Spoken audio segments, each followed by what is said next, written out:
Brian Lehrer on WNYC, live in the green space today. You can watch streaming video of the show if you'd like at WNYC.org or on the WNYC Facebook page. And we've talked a lot about history today, including its legacy for today's world and potentially tomorrow's.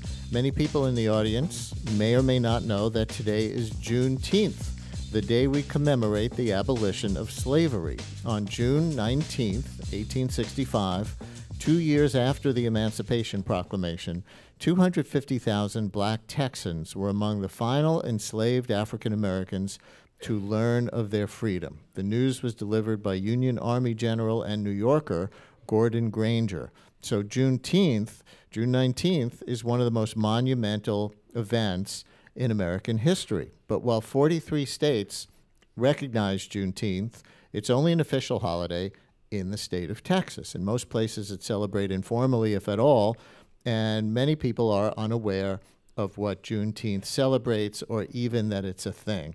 And it begs the question of why. And yet our understanding of the legacy of slavery also seems to beg for a revised or evolving understanding of Juneteenth even today. So here to discuss Juneteenth are Dr. Sherrill Wilson.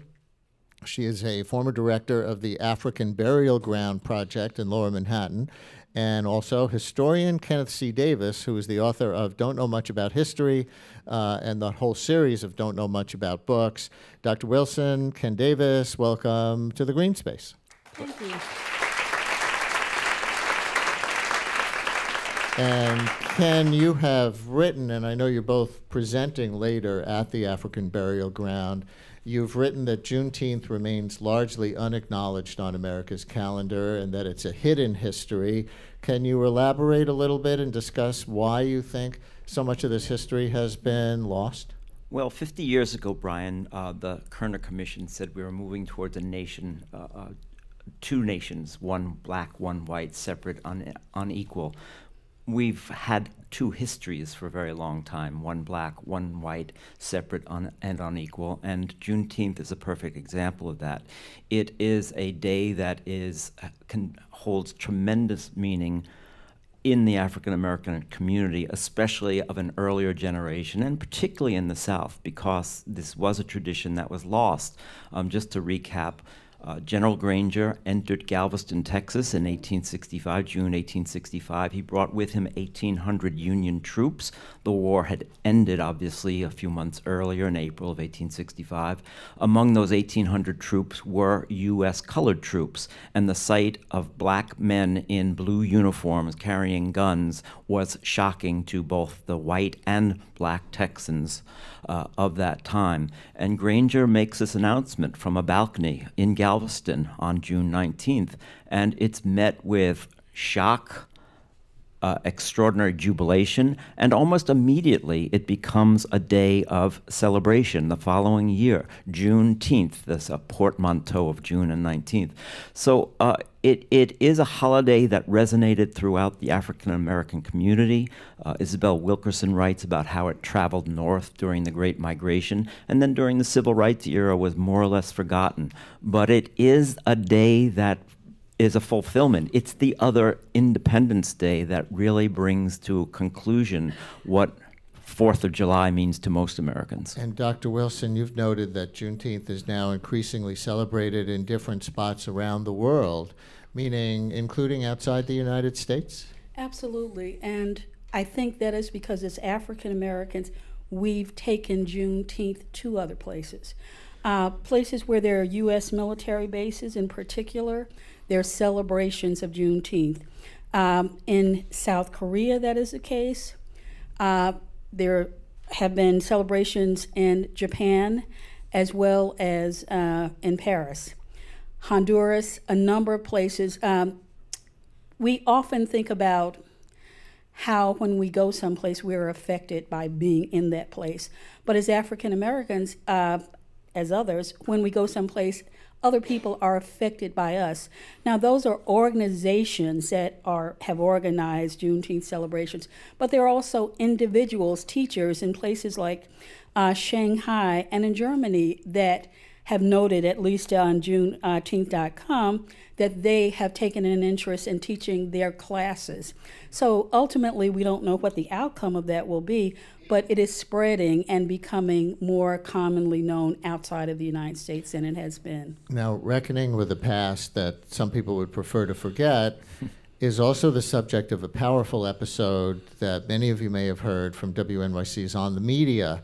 In the episode just a couple of weeks ago, they visited the Legacy Museum and National Memorial for Peace and Justice in Montgomery, Alabama, which honors the victims of American lynching. Here is 38 seconds of what the founder of that memorial, Bryan Stevenson, had to say. I hear people talking about the civil rights movement, and it's starting to sound like a 3-day carnival. On day 1, Rosa Parks didn't give up her seat on a bus. On day 2, Dr. King led a march on Washington. And on day 3, we passed these laws and racism was over.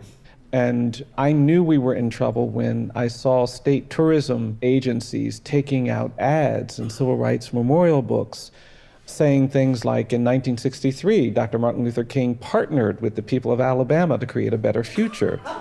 Literally the language that is used. If you think polio is just like a cold, then you're not committed to creating a polio vaccination. Bryan Stevenson on that very powerful episode of OTM, which I would recommend to everybody, called The Worst Thing We Have Ever Done. And Dr. Wilson, in the context of Juneteenth, hearing Bryan Stevenson, maybe you want to think for a minute about this idea of how not being in touch with history can create problems today? Well, history is obviously very circular. 25 years ago, when the African burial ground was rediscovered, because there were people who knew about it previously, my job in particular, along with a number of other people, including 350 volunteers from 41 states, were spreading the word about the knowledge of slavery in the North. One of the major misconceptions that people today still have is that slavery in America was confined to the South, to southern states, to southern colonies, when in fact it's very clearly and very clearly overlooked that slavery is a part of the history of each of the original 13 colonies. New York City, in particular, in the 1700s, it is believed to have had the second largest enslaved African population of any place in colonial America, second only to Charleston, South Carolina. Now, as educated people, well-informed people, if we don't know that, that's a problem. As the saying goes, and I don't remember who said it, if we don't know that history, we are bound to repeat it. And even today, I meet people after the battle for the recognition of the African burial ground, which is now a national monument, who say, oh, the African burial ground, what's that? Mm-hmm. Yeah. I want to play another clip from that episode of On the Media that goes to this. And we're going to skip ahead, control room, to clip 3. This is from an interview on that program with Peter Weisenberger, a newspaper editor in Berlin, about how Germany memorializes the Holocaust. The controversial thing is about it that once you start, you're never going to be done. So there's no such thing as dealing with it and then finally having dealt with it. And I think this is what makes people so afraid to start dealing with history at all. There's no point in which we can say, okay, we're done now. This is always going to be what happened. There's always going to have been millions of people that were killed in a fascist, racist killing machinery and a whole society of bystanders. And it's much easier to sort of compartmentalize it and be outraged as somebody puts a large monument right in the middle of your capital. I mean, right-wing people now are addressing it as a wound of shame that's in the middle of our capital. The Holocaust Memorial. The Holocaust Memorial. Because they want history, especially the history of Germany, to be something where there's this thing that happened, but that's in the past. We strayed off our path there. But I believe that it's more important to acknowledge that this part of your history makes up the organism of your society and something that is always going to be tearing on you. And this is what a lot of people feel like can't be asked of them. to always feel like there's something internally wrong with the way that their society was created. Peter Weisenberger, newspaper editor in Berlin with Brooke Gladstone, on the Worst Thing We've Ever Done episode of On the Media a couple of weeks ago. That's tough stuff. Ken, how do you relate to it as a historian? Well, I was recently at the Museum of African American History and Culture in Washington, D.C., this fabulous new location, which, of course, lies in the shadow of the Washington Monument. For most of the past 200 years, we had a story of George Washington as the perfect man, the indispensable man, and we left out the other half of the story, which is that he was a slaveholder and that his power as president came from his slaveholding, and that's one of the reasons I wrote In the Shadow of Liberty about the hidden history of slavery and its relationship to presidents, and focused on 5 people who were enslaved by presidents, including Washington, because we have left this part of the story out. Now, we have to bring it into balance. I think there's been some reckoning with the fact that there is a Museum of African American History and Culture. There is a Museum of Lynching now in Alabama. So it's the reckoning over Confederate statues is part of it, but we are also experiencing this incredible pushback from that right now. So we are at this, I don't know if it's a pendulum swing moment, but we're certainly in a very tense moment between these two obviously opposing viewpoints. Dr. Wilson, what are you thinking? Well, it seems to me that we have to keep repeating the facts over and over, and also to be open that there are undiscovered facts. One of the common problems that we had at the African burial ground was while there were literally thousands of students from surrounding New York area, from elementary school through Fordham University, Columbia University students, people would come in and look around when we were doing lab tours and basically images of the photos from the excavation at 6 World Trade Center. And they would say, wow, this is really interesting, but my professor says there's not enough information for me to write a paper on this or to work on my master's degree. And that is just untrue. There's so many undiscovered aspects of Africans in New York in particular.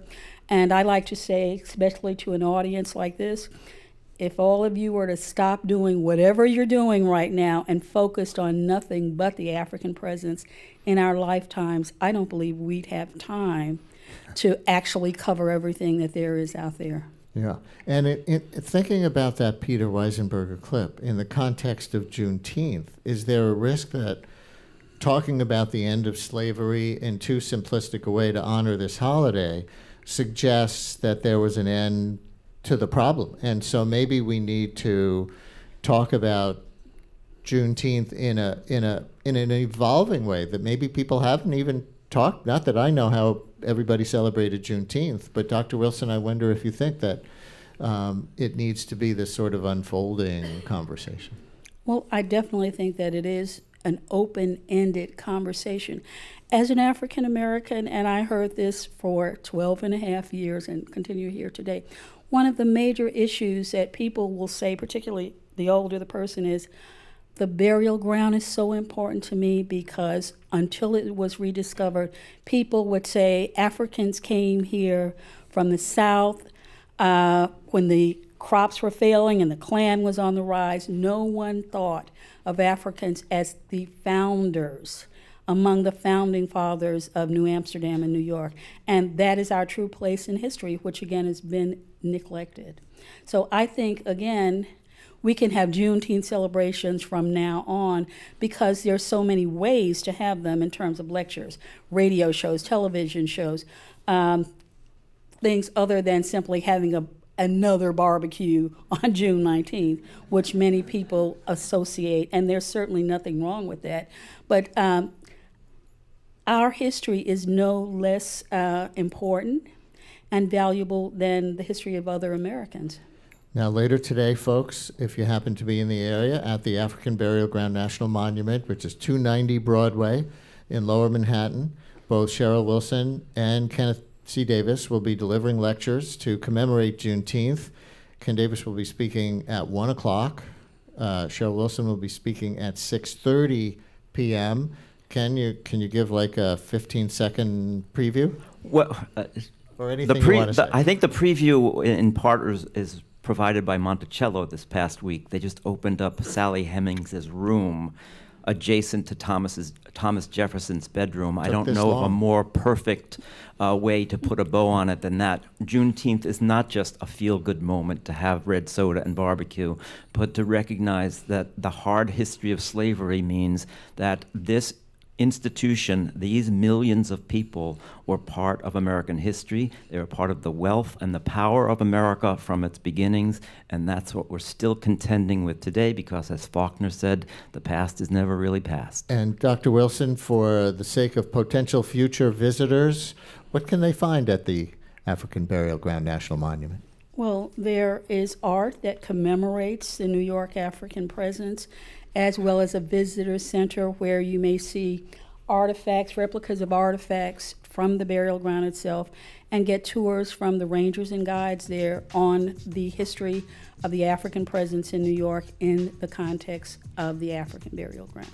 Sherrill Wilson, urban anthropologist, former director of the Office of Public Education and Interpretation at the New York African Burial Ground Project, professor at Manhattan College, and author of New York City's Black Slaveowners, A Social and Material Culture History, and Kenneth C. Davis, author of books including In the Shadow of Liberty, The Hidden History of Slavery, 4 Presidents and 5 Black Lives. Thank you both so much. A pleasure. And thanks to all of your audience for coming to the Green Space today.